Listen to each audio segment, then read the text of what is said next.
He's a man on a mission, but he's not exactly sure what that mission is. Welcome to Watch Mojo UK, and today we're counting down our picks for the top 10 Karl Pilkington moments. Alright, who's the man in the back? It's your security. I need security. Yeah? I'm Karl. How you doing? Just a normal handshake.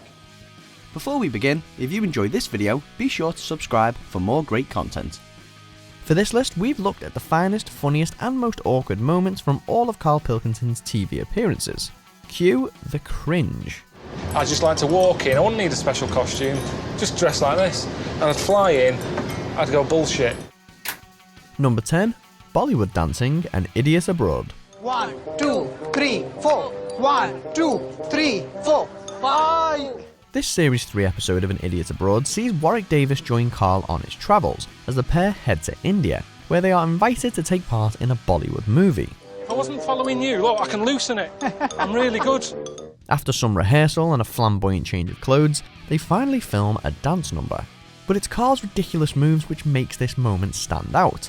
Looking like a member from the cast of Oliver, Karl just can't crack the choreography, so he does his own thing, with Warwick egging him on. It's a real sight to behold. What else? Body popping. Go for it. Number 9.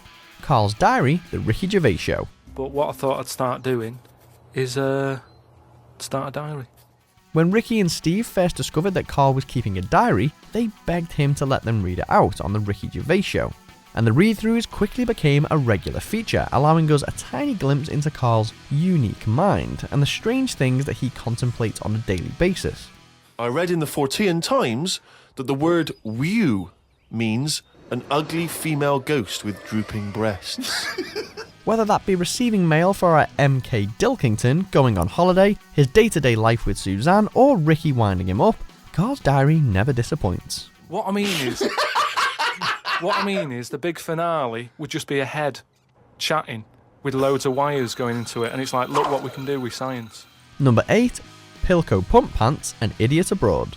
All I can do is come up with something that I needed at the time and that I think other people will go, do you know what, that's a bloody good invention. The second series of An Idiot Abroad sees Karl complete a bucket list, and one of the only things on the list that Karl actually wants to do is to invent something.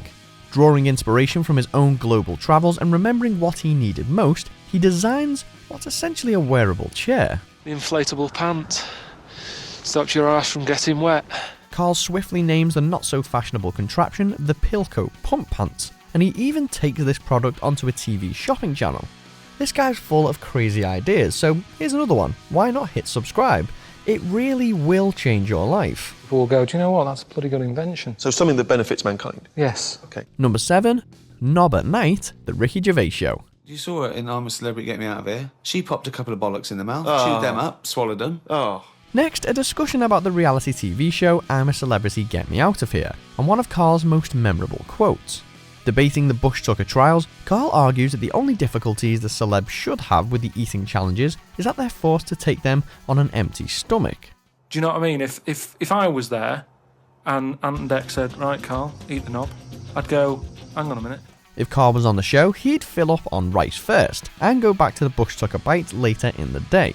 But then he summarises in awkward style, and Ricky pounces. So what are you saying? You could I'm saying, like, I could eat a knob at night, but just cut that there. We'll loop that. If any DJs are listening, just take that quote. I could eat a knob at night. Number 6. KP the Clown, The Moaning of Life. Hey, what's up, man? you all right? It's my clowns, man, my hip-hop clowns. We specialize in entertaining people across California. We're stateside next, and Karl meets a street dance crew who specialise in clown-themed performances. And our man quickly gets involved. After creating his own crumpet dance, perfecting his costume and choosing a clown name, he takes to the streets with the group. Hey, ladies and gentlemen, boys and girls, children of all ages, please welcome to the stage, yo boy, he's here, KP, the Clown! Understandably, Karl is usually reluctant to do most of the things that Ricky and Steve arrange for him. But this moment is made especially memorable because Karl is actually happy to be a part of it. Aw, bless him. He's helping me get happy. And if other people like my moves, fine. If they don't, there's not much I can do about it.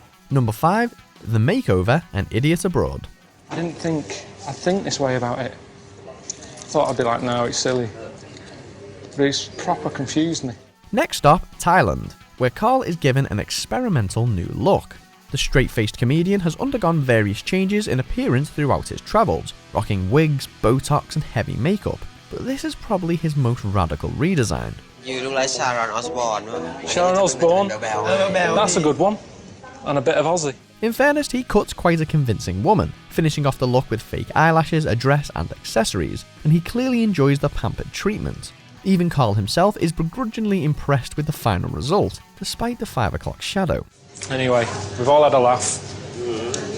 Have you got any makeup remover? No. Number 4, teaching about risk and idiot abroad.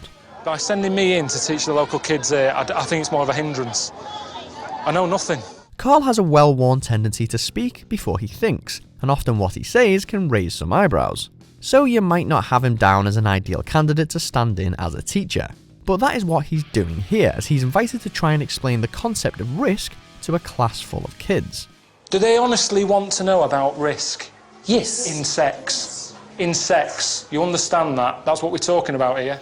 What follows is some very awkward conversations, some long-winded anecdotes and some unnecessary demonstrations on a BMX. Let's just stick to the day job, shall we, Karl? This is a risk. That's risky. Never do that.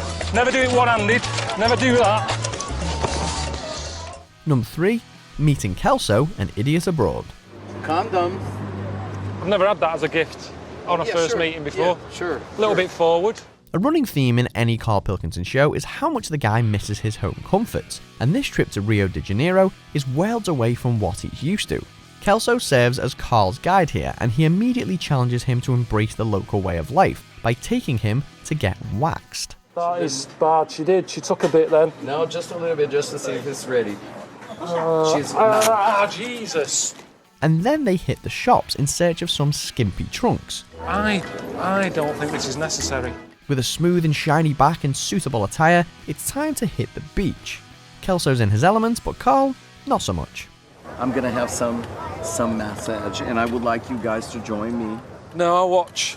I don't need one. Number 2, Cuddle Party, an idiot abroad. I'm a what? You're a shaker? Are you a hugger? You want a hug? No, this is alright. This is good. I've just met you. Today's runner-up sees Karl driving Route 66, but then he makes a scheduled stop and is invited into a cuddle party, which is exactly what it sounds like. And Karl is clearly very uncomfortable. Because look, I am so comfy now. I've got shorts on. They're nice and baggy. I'm getting air to my legs. Well, I'm relaxed. I think I'm going to encourage you to push yourself and put on some PJs. His hosts try to encourage him to relax, but this is one scenario in which Karl refuses to unwind, even negating the need to take off his hat.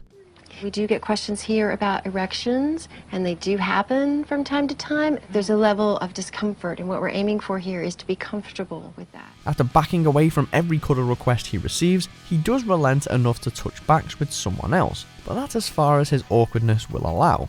What if I put my back to you and I face the other way? That's alright, because that's just because it's crowded. Touching like that, that's just like being on a tube. Number 1, cooking for the king and idiot abroad. I'm just preparing your food for you. Yes. How many people are you eating with tonight? Taking today's throne, a moment which sees Karl visit the African Ndebele tribe, where he is given the privilege of cooking for the king. You might expect a little extravagance from Karl, but no. He's a simple man with simple tastes, and his menu is far from adventurous. Can't you just help us here? You can see I'm struggling here. I can't do this. I can't do it, Luke. For the starter, a plate of crisps, some gummy worms, biscuits and an apple. For the main, beans and cheese on toast. And for dessert, chocolate cake with custard. It's enough to put anyone off their dinner. No wonder Ramsey's always swearing. Carl? Yeah? I think they want another round of cake. Who does? All of them. I haven't got enough. I bought 1 box of custard. Do you agree with our picks? Check out these other great clips from Watch Mojo UK and subscribe for more great content.